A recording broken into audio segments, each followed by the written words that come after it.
Matapos ang napaka-crucial na pakikipagkasundo ni Kurapika sa dalawang prinsipe para ibahagi ang impormasyon patungkol sa Nen at sa Nen Beast, ngayon na i-review na natin ang Chapter 366 o ang Episode 27 ng ating Dark Continent series. Sa wakas, masasaksiyan na natin sa kung ano kaya ang naging desisyon ni Zhang-Lei patungkol sa napaka-importante impormasyon na sasabihin ni Kurapika sa kanya, habang ang guard ni Benjamin at ng Second Queen ay nakikinig rin. Kasabay niyan ay may kita rin natin ang ginagawa ngayon ng lahat ng iba pang prinsipe at ang revelasyon sa isang karakter na tsak na magpapa-excite sa inyo. Yan at marami pang iba ang ating masasaksiyan sa video ito mga kaibigan. Kaya anyway, this is Mr. Armageddon at huwag na natin patagalin pa. Let's go! Ang pamagat ng ating chapter ngayon ay To Each His Own, na kung saan ay nagsimula ang eksena dito sa aerial view nitong Black Whale. At ayon dito na 4 na oras na raw ang lumipas matapos ang pag-alis nitong Black Whale, in which ay dito sa room number 1013 na kina Prince Marayam may kita si Hanzo na nagsasalita na sabing Bisque. Parang lumalaki yata ang nilalang na ito. Nasagot naman ni Bisque na oo. Napapansin din daw ng nilalang na ito na nakikita raw siya nila, in which ay may kita ang dragon na ito mga kaibigan na ang Nen Beast pala ni Marayam na tila ba'y mas lumaki nga kumpara sa una natin ito nakita noon sa loob ng silid ni Wobble. Mapapansin rin dito mga kaibigan na tila ba'y naka-alerto talaga ang Nen Beast na ito. Matapos sa eksenang yan ay dito naman sa room 1012 sa quarters ni Prince Momose na ngayon mahimbing na natutulog, may kita dito sa living room ang 4 na guards na iniwan kay Momose. Matapos inilipat ang ilang mga guards dito kay Marayam, dahilan na nandirito rin ngayon si Hanzo kay Prinsipe Marayam na binabantayan rin ni Bisque. Balik dito kay Momose mga kaibigan, mapapansin na ang mga guards na naiwan dito ay nagbabalak pala ngayon na i-assassinate itong si Momose. Pero bago muna yan mga kaibigan, kung naghahanap kayo ng online streaming site o app na may napakalawak na offer na kung saan ay pwede kayong manood ng anime, movies, TV shows, pati sports at marami pang iba mga kaibigan, you name it, ang lahat ng yan ay sagot ng YouCine. Isang online streaming site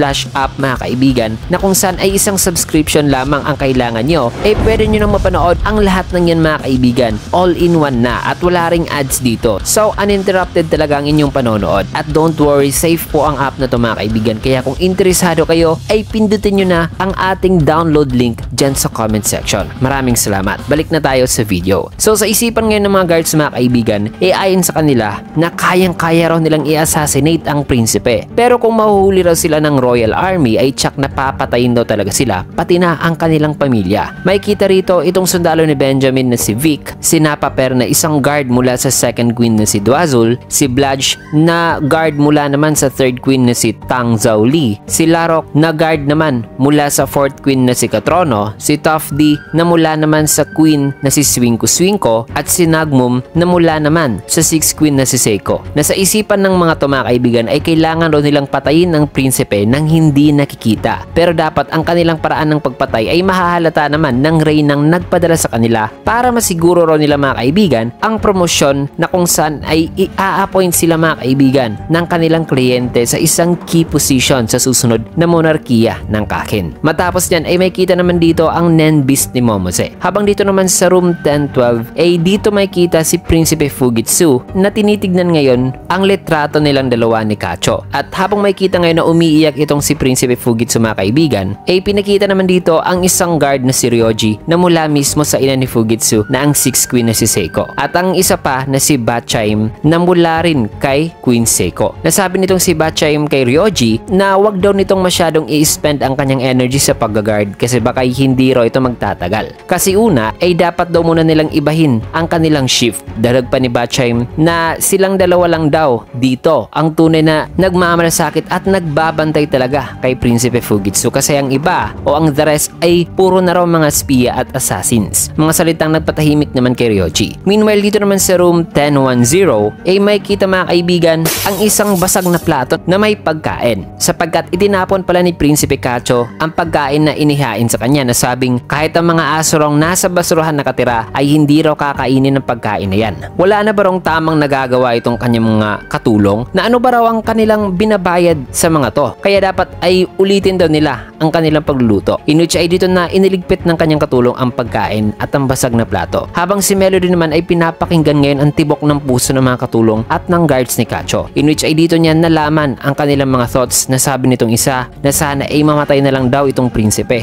na maganda raw sana kung kay Prince Fugitsu na lang daw sila na-assign, na bakit ang kambal na ito ay magkaiba raw talaga ng ugali. Samantalang sabi naman itong isa ay gusto na raw niyang mag-quit. Kaya nag-alala ngayon si Melody mga kaibigan para kay Cacho, na sabi pa niya sa kanyang isipan na wikang kung itong ugali raw ni Cacho na pinapakita ay isang pagpapanggap lamang para protektahan ng kanyang sarili, then magbabackfire daw talaga ito kay Cacho, na mali raw talaga ang ginagawa nito ngayon. Matapos niyan ay dito naman sa room 1009, may kita ngayon si Hulkenberg na nagising. Dali-dali naman itong bumangon na sa kanyang pagbukas sa pinto nitong kanyang kwarto ay binati naman siya ng kanyang mga guards na ngayon nagprepara sa kanyang mga kagamitan. May kita naman na nagtataka ngayon si Hulkenberg na sabi niya sa kanyang isipan na panaginip lang ba raw ang kanyang nakita, na parang totoo raw kasi yun. Maya-maya pa may napansin naman siyang isang misteryosong balahibo ng ibon dito sa kanyang kamay, kung kaya't napasabi siya na may nangyari raw talaga. Kasi may kita natin sa mga nakaraang chapters mga kaibigan na nadatnan ni Hulkenberg ang kanyang mga guards na wala ng malay. Meanwhile sa room 1008 naman ay kasalukuyan namang sinasabihan ng Reyna Swinko itong kanyang anak na sabing, "Sale, tama na, ikaw lang nag-iisang prinsipe ko, magseryoso ka na." Nasagot naman ni Sale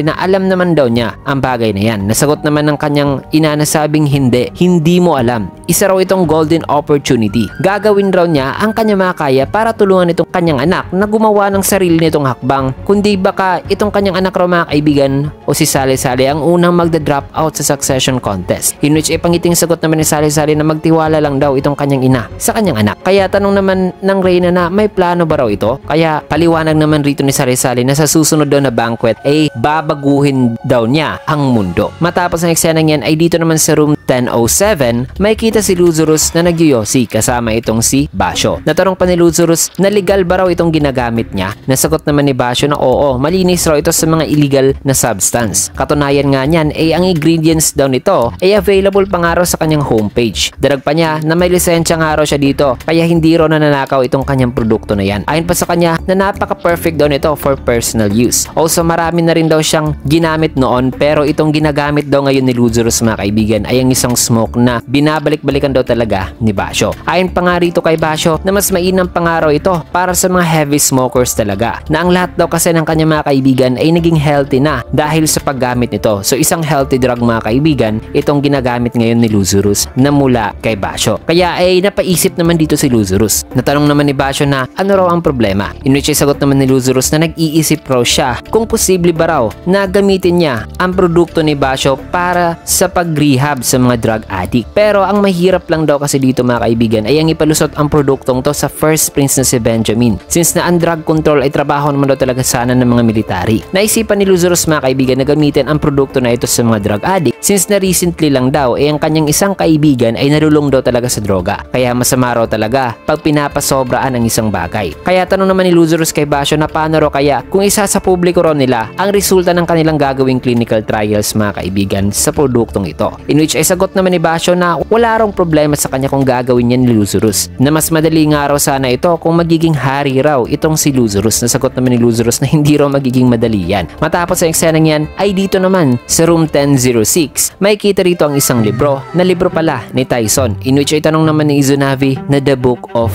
Tyathon. Sagot naman ni Tyson na oo, libro ko yan, na pangiting sabi pa nito na magkakaroon lang daw ng tunay na kapayapaan ang mundo kung ang lahat ay magiging kanyang disipulo. Kaya ay basahin daw nila itong kanyang libro para maintindihan daw nila. Kasabay niyan ay may kita naman si Tyson na umalis na kasamang isang guard. Habang sinimulan naman ni Izunami ang pagbasa nito, na sa kanyang pagbukas sa first page ay mababasa rito ang salitang Chapter 1, Love Will Always Prevail. Kaya napasabi naman itong isa na wikang, so ganitong klase para ito ng libro. Kaya napasabi naman itong si Izunami na nakakamangharo na parang wala lang ngayon kay Tyson ang mga nangyayari sa succession contest. Tanong naman itong isang guard kung gusto ba raw ni ni Izunavi na matutunan o malaman kung paano nila pupuriin ang librong to nang di talaga ito binabasa. Matapos yan ay dito naman sa room 1005, may kita ngayon itong si Butch na sundalong ipinadala ni Benjamin kay Tubepa na ngayon nakabantay naman kay Tubepa. Maya-maya pa ay tumawag naman si Maor kay Kurapika at tinanong kung naresolba na ba raw ang problema. Nasagot naman ng nasa telepono na oo. Kaya ay dito na sumagot si Maor na okay, pupunta na raw siya dyan. Sabay humingi na ito ng permiso kay Tubepa na inagrihan naman ni Tubepa. Pero nagdadalawang isip daw siya kung sasabihin ba raw ni Kurapika ang lahat sa kanila. Kaya itong si Maor na lang daw ang mag-decide kung paano nito i-handle si Kurapika sa iba't ibang interviews na gagawin nito. Kasabay niyan ay maririnig naman ang transmission device ni Butch na itong si Bobby May na ang nagsasalita na sabing naka-on duty na raw siya. Habang dito naman kay Tubepa ay ayon dito sa kanyang isipan na napaka-annoying daw nila. Pero mahirap daw talagang alisin itong mga spiya na ipinadala sa kanya ng mga higher ranking queens. Kaya ay balak daw muna niyang gumawa ng hakbang para mapaalis itong si Butch. Matapos yan ay dito naman sa room 1004, maririnig dito si Teta na nagsasalita na sabing itapat raw nito ang kanyang kamay sa harapan. At imagine ang isang lumulutang na bola sa gitna. Na habang may kita dyan na nagme-meditate itong si Cherednik, ay dito naman siya nagsalita na nakuha na raw niya. In which ay sagot naman ni Teta na dapat ay gawin daw ni Cherednik ang meditation na ito for 10 minutes, 3 times a day sa loob ng 10 days or even a week. Subalit sumagot lang naman dito si Cherednik na na-feel na raw niya. Tanong naman ni Teta na ha? Sagot naman ni Cherednik na ang aura ay nararamdaman na raw niya. Kaya proceed na raw sila sa susunod na drill. In which ay sagot naman ni Teta na paumanin po. Alam kong medyo impatient po kayo. Pero nang di pa nakapagtapos sa pagsasalita itong si Teta, ay sagot naman ni Cherednik na hindi. Totoo talaga. Tignan mo. Ang bola ay nasa kanang kamay ko at ngayon ay nasa kaliwang kamay ko na. And this time ay nasa hintuturo ko naman. Tama ba ako? Matapos ma-demonstrate yan ni Cherednik ay dito naman di nakapagsalita sa pagkagulat itong si Teta na ayon pa sa kanyang isipan ay grabe. Hindi raw siya makapaniwala na ang taong to ay soropla talagang henyo. Matapos ang eksenang yan ay balik na rito kay Kurapika. May kita na nagsalita na ngayon si Zhanglei na sabing wala rong problema sa kanya na ibahagi na ni Kurapika ang impormasyon na kanyang gustong sabihin sana sa kanya ngayon. Pero kinontak naman daw itong si Kurapika ni na Benjamin at Tubepa, diba? Natanong pa nito na wala ka bang mga gagawing pag-uusap pagkatapos nito? In which ay sagot naman ni Kurapika na unfortunately meron daw. Kaya sagot naman itong si Zhanglei mga kaibigan na ayos lang daw. Sa ibang time na lang daw siguro sila mag-usap ni Kurapika tungkol sa impormasyon na sasabihin na sana nito. Darapan niya na napag-alaman daw niya na kulang-kulang raw ang staff ni na Kurapika. Natugon naman ni Kurapika na oo. Iniligpit daw ng mga Nenbeast ang halos lahat ng kanilang mga guards. Kaya dito nag-decide si Zhanglei mga kaibigan na magpapadala raw siya ng kanyang dalawang personal bodyguards kina Kurapika. At wag daw itong mag-alala dahil napaka-skilled daw ng mga to at makakatulong daw talaga sa kanila. Isang offer na ipinapasalamat naman ngayon ni Kurapika. So iniwasan muna mga kaibigan ni Zhanglei na ibahagi ni Kurapika ang impormasyon na yon habang nandito pa itong dalawang guards na mula sa mga higher ranking queens. So matapos yan mga kaibigan ay makikita dito ang dalawang personal guards na ipapadala ni Zhanglei habang itong si Slaka na ang guard mula kay second queen Dwazul at si Koventoba naman na sundalo ni Benjamin ay nakatingin lang sa kanila. Nasa isipan naman ngayon ni Slaka ay ayon sa kanya na trabaho raw ng mga guards na mula kina Reynang Unma at Dwazul na magbigay ng surveillance report mula sa pagbabantay nila sa mga nakababatang kapatid ng mga prinsipe. At ang rason daw sa kung bakit nagko-cooperate daw ang mga guards ng first queen at ng second queen, when in fact ay wala raw sanang rason na magkakasundo ang mga to, ay dahil daw mismo sa impluensya ng second queen na si Dwazul. Itong Reynang Dwazul daw kasi ay mahinahon at mahinhen daw at nagbibigay raw ito ng order sa mga guards na i-devote ang sarili nito sa kanilang mga supportive roles. Subalit dahil sa posibilidad na pwede ring solohin ng mga guards ng first queen ang impormasyon na makukuha nila sa mga nakababatang prinsipe, ay dito na raw pumasok ang kanilang kapitan na si Mandam na ang captain ng guards ni Dwazul na siyang nagsilbing coordinator daw mga kaibigan sa pagitan nitong guards ng first queen at ng second queen. Ayon dito kay Slaka na subalit ang sitwasyon daw ngayon ay isang sitwasyon daw na hindi raw talaga nila ini-expect. So itong guards ni Unma at Dwazul mga kaibigan ay may mutual na interest at yan ay mag-report sa kanilang mga reyna sa kung ano ang kanilang na-oobserbahan sa mga nakababatang prinsipe. Kaya yan din ang isang rason na may pagkakasundong nangyayari dito. Dadapan nito na sila kasi since na unexpected ngayon ang sitwasyon mga kaibigan,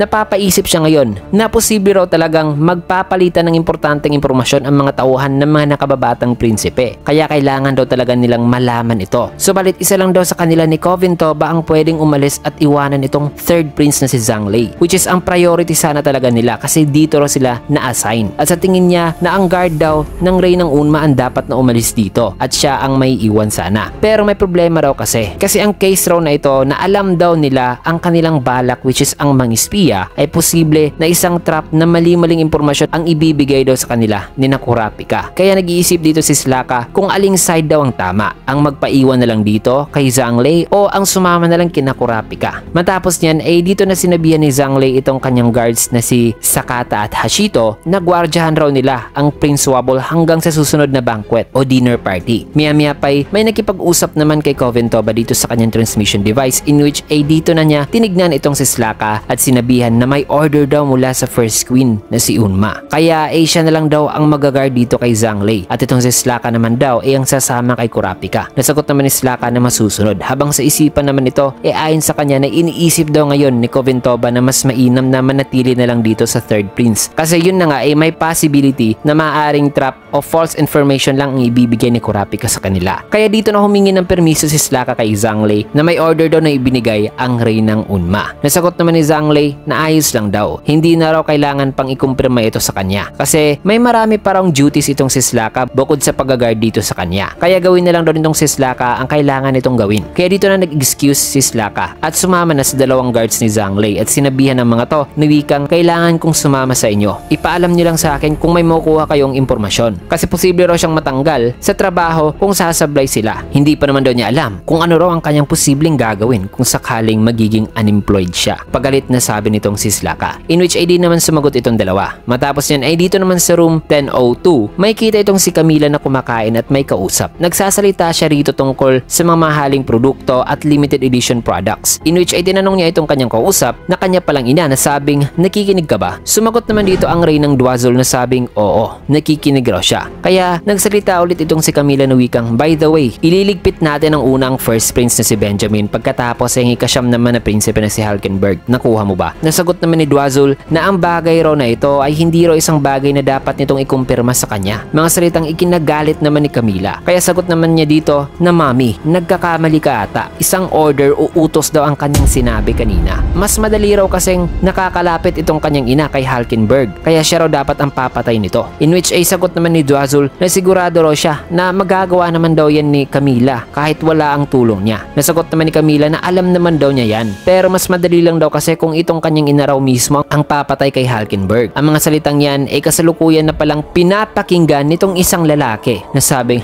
ang pag-kick out daw sa kanya ay wala rong silbi dahil gamit daw ang kanyang secret window na ability ay naririnig niya raw ang lahat ng kanilang mga sinasabi ngayon. Pero ayon pa sa kanya na ang pag-uusap daw na yan ay hindi raw talaga magsiserve na isang napaka-solid na evidence. Kaya kailangan daw niya ang isang ebidensya na itatiming ni raw niya ng maayos para hindi raw talaga makagawa ng excuses itong dalawa. So balak niya palang ipaalam ang plano ni Camila sa pinaka makatotohanang paraan. Kaya kailangan daw niyang magpadala ng ibon sa second prince Camila. Yun siya may kita rito ang isang ibon na gawa sa Nen. At ang lalaking yan mga kaibigan ay si Muse, ang personal soldier ni Benjamin na ipinadala niya kay Camila ngunit hindi naman ipinapasok ni Camila. Matapos niyan ay dito naman sa room 1001 may kita rito si Balsamico at Benjamin. Nasabi rito ni Balsamico na tinanggihan daw ni Kurapika ang kanilang tawag pero pinapasok naman daw si Bobby Mayna. Kaya ano raw ngayon sa tingin ni Benjamin ang iniisip ni Kurapika? Nasagot naman ni Benjamin na nababasa raw ni Kurapika ngayon ang sitwasyon sa napaka-accurate daw na paraan at may presence of mind daw ang mga to at resolve. Mga salitang nagpa-agree naman kay Balsamico. Tarag pa ni Benjamin na alam din daw nila na ang gyera ay hindi raw talaga maiiwasan. Pero maingat din daw si Kurapika na sapat na para hindi raw sila bigyan ng iba pang mga rason. Isang defensive offense daw ang ginagawa ng mga to ngayon. Paliwanag pa ni Benjamin na iniisip daw siguro ni Kurapika na ito na raw ang tsansa na mapaliit ang bilang ng kanilang mga sundalo one by one. Pero mas maayos naman daw kung yan daw ang iisipin ni Kurapika. Kaya sagot naman ni Balsamico na kung isang stalemate daw ang gusto ni Kurapika, then hindi raw nila i-confront si Bobby Mayna na isang sundalo na may counteractive style. Na sana